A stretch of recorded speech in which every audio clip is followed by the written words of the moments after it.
Howdy, and welcome to the Texas Bucket List. My name is Shane McAuliffe, and if I ever tell you a place in Texas is for the birds, you might not want to visit there. The only problem is our next stop you go to is literally for the birds. You see, the migratory season in South Texas is second to none. So we headed to the Bentsen-Rio Grand Valley State Park to see a sensational amount of songbirds.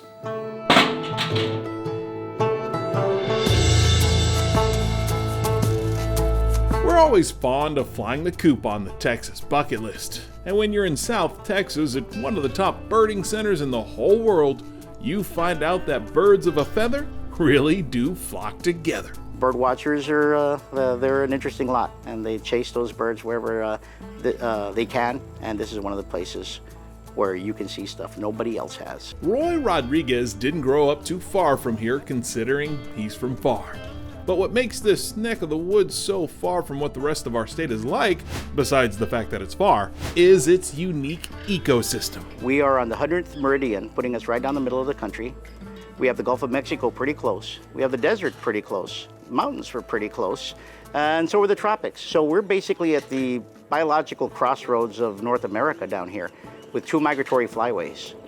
Important bird area. The Bentsen-Rio Grand Valley State Park is only one of 9 birding centers you can find in the RGV. Each of them dedicated to one of the most popular activities in this part of our state, bird watching. I grew up hunting and fishing, like a lot of people in Texas. Didn't really know much about birds except for those birds that I was gonna try to shoot and eat. And at some point, I discovered that bird watching was a big deal down here. We've got lots of wildlife, lots of shorebirds, and it's all about water. So as long as we have water, you're gonna attract a lot of wildlife. We have world-class bird watching, and this is the place to do it. Roy took to birding like a duck to water. And since 2001, he's worked at this state park that was established in 1962. People come to your town to see what you have, but they never go out there and experience it themselves. Well, the first day I went out bird watching, I was blown away. So many people from around the world came here to my little part of the world just to see what we had, and I had no idea. With over 800 acres right on the Rio Grande, this park is full of flying fowl that create one colorful fresco. You get hundreds of birds on one trip, and you get 100 birders to see that one bird. You guys make it easy on people. It's like Yes. feeders. Yes. Yeah, we don't feed for the birds, we feed for the birders. So this is our hawk tower. It's a 2-story observation deck. We have open view to all directions. And right over here, you can see this short lake here. This is a shallow lake. And this area out here is Mexico. Okay. This little spot right here is where we do our hawk watch.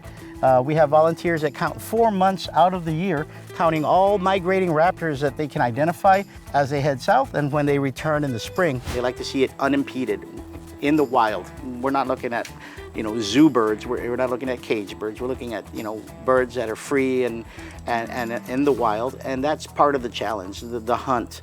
To see the bird, find the bird, identify the bird, and add it to your list. Some people don't care about lists. Some people live by their list. We live by the list. Yeah, live by the list. Yeah. Harris hawks, Merlin falcons, cardinals, red-winged blackbirds, and green jays are a small sample of some of the things you'll see here. But if an Altamira oriole is on your bucket list, Roy can summon them. That's amazing. My one trick. That's amazing. But it works. It gets me. I'm looking for Orioles now. Where they at, Roy? I'll pull that out once in a while, and they'll come out, and then I, sometimes I get lucky. Now there you go. He called. Yeah. He called to me. It works. It works. What do you know? Gosh. He doesn't know any better. I wish I could have had that for girls in college. Yeah. I hear that doesn't work at all. From what I understand, it never worked and it never will. Yeah. No. The valley overall, the whole region has got so many different types of habitats. It's not just South Texas and a couple of woodlands. There's elevational differences. We've got the desert and the Gulf of Mexico within 140 miles. And in between there, we're looking at about 11 or 13 different habitats. And those are all unique. So what's the one bird that's the holy grail around here? What's one bird everybody's looking for? There's a few birds that are considered to be the bird you got to see when you come down here. One of them is called the hook-billed kite. It's a type of raptor that specializes in eating snails and goes after crawfish and other things as well, but it's a very riparian bird. It likes the woodlands near the river, and so their habitat is very, very limited in the U.S. And if a birder comes down here and gets their hook-billed kite, I think that they can die happy, I guess. They can check it off the list. Yeah. To say Roy really likes his job might be an understatement. He's as proud as a peacock to be here.